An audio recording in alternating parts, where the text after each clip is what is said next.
Assalamualaikum warahmatullahi wabarakatuh. Kembali lagi dengan saya Wika Mayani Lestari dalam tugas statistik yang ke-12 yang berjudulkan yaitu distribusi frekuensi kumulatif. Dan saya sudah menjelaskan apa itu pengertian dari distribusi dan frekuensi. Dan sekarang saya akan menjelaskan apa itu pengertian dari distribusi frekuensi kumulatif. Dan dalam distribusi frekuensi kumulatif itu ada terbagi menjadi dua, nanti saya akan jelaskan juga. Dan saya juga akan menjelaskan contoh-contoh soal dari distribusi frekuensi kumulatif. Baiklah, sebelum saya memasuki macam-macam dari distribusi frekuensi kumulatif, saya akan menjelaskan apa itu pengertian dari distribusi frekuensi kumulatif. Distribusi frekuensi kumulatif adalah distribusi yang berisikan frekuensi kumulatif. Frekuensi kumulatif adalah frekuensi yang dijumlahkan. Dan sekarang saya akan memasuki macam-macam dari distribusi frekuensi kumulatif itu. Dan distribusi frekuensi kumulatif itu terbagi menjadi dua bagian, yaitu, dan tadi saya sudah menjelaskan apa itu pengertian dari distribusi frekuensi kumulatif. Dan sekarang kita akan memasuki dua macam distribusi frekuensi kumulatif, yaitu distribusi frekuensi kumulatif kurang dari dan lebih dari. Dan sekarang yang pertama saya akan menjelaskan apa itu pengertian dari distribusi frekuensi kumulatif kurang dari. Adalah distribusi frekuensi yang memuat jumlah frekuensi yang memiliki nilai kurang dari nilai batas kelas suatu interval tertentu. Dan itu pengertian dari distribusi frekuensi kumulatif kurang dari. Dan sekarang saya yang keduanya akan menjelaskan apa itu pengertian dari distribusi frekuensi lebih dari. Yang pertama tadi saya sudah menjelaskan apa itu pengertian dari distribusi frekuensi kumulatif kurang dari.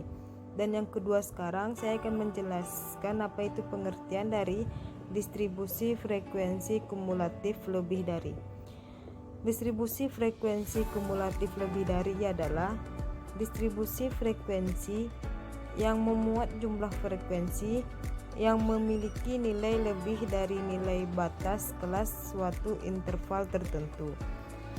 Dan yang kedua tadi itu adalah pembagian dari distribusi frekuensi kumulatif. Dan sekarang saya akan memasuki contoh-contoh soal dari distribusi frekuensi kumulatif lebih dari dan distribusi frekuensi kumulatif kurang dari.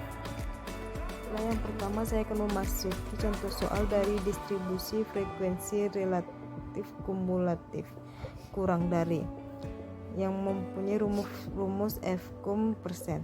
Fkum persen ke pertama yaitu 0 atau 65 kali 100% sama dengan 0%.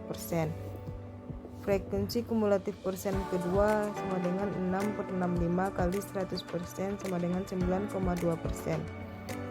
Frekuensi kumulatif persen ketiga sama dengan 14 per 65 kali 100% sama dengan 22%. Frekuensi kumulatif persen keempat sama dengan 25 per 65 kali 100% sama dengan 38%. Frekuensi kumulatif persen kelima sama dengan 39 per 65 kali 100% sama dengan 60%.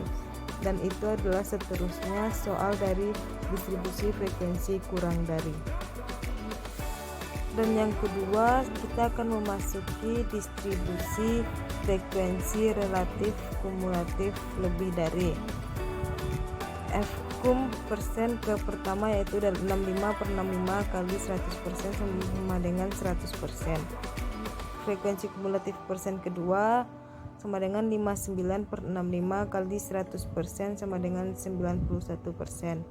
Frekuensi kumulatif persen ketiga sama dengan 51 per 65 sama dengan kali 100% sama dengan 78%. Frekuensi kumulatif persen keempat sama dengan 39 per 65 kali 100% sama dengan 60%. Frekuensi kumulatif persen kelima sama dengan 25/65 kali 100% sama dengan 38%. Dan seterusnya itu adalah contoh dari distribusi frekuensi relatif kumulatif lebih dari. Dan itu adalah contoh dalam bentuk tabel dari distribusi frekuensi kumulatif kurang dari dan lebih dari. Kurang darinya yaitu ada di sebelah kiri kawan-kawan, dan yang lebih darinya yaitu ada di sebelah kanan kawan-kawan. Dan kawan-kawan bisa lihat sendiri seperti itulah contoh dari tabel kalau dimasukkan dalam bentuk tabel.